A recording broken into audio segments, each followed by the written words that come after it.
Now, in the months before President Moon Jae-in was elected, progress in South Korea's state affairs came to a standstill, while in terms of diplomacy, the issues kept on piling up. As our Hwang Ho-jun reports, starting today, President Moon is sending special envoys off to several key countries, each with an important mission to get the country's diplomatic affairs back on track.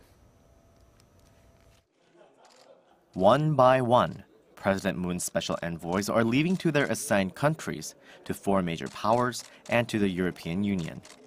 As one of the first delegates, lawmaker Moon Hee-sang of the ruling Democratic Party of Korea headed to Tokyo Wednesday morning, where he's widely expected to meet with some of Japan's top leaders, including even Prime Minister Shinzo Abe.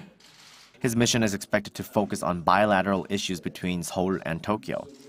Ties between the two neighboring countries have deteriorated since Japan called back its ambassador and consul general in protest against a statue in Busan that symbolizes the Korean women who were sexually enslaved by the Japanese military during World War II. The diplomats returned in April after a 3-month absence, but not because the issue was resolved. It wasn't. Meanwhile, off to Washington later in the day is Hwang Ho-jun. He's currently the chairman of the Korean Peninsula Forum and also previously served as South Korea's ambassador to the U.S.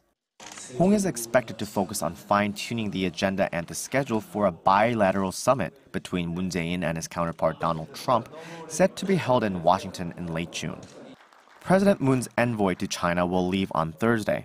That's Lee Hae-chan, a former prime minister who had served as a special envoy to China during the Nomuhyun administration in 2003.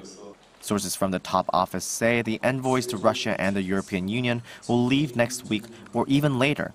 That will depend on the leaders of the partner countries. The influence of these diplomats on issues affecting the Korean peninsula could be crucial, and their assignments reflect President Moon's determination to put an end to the 6-month-long vacuum in South Korea's diplomacy.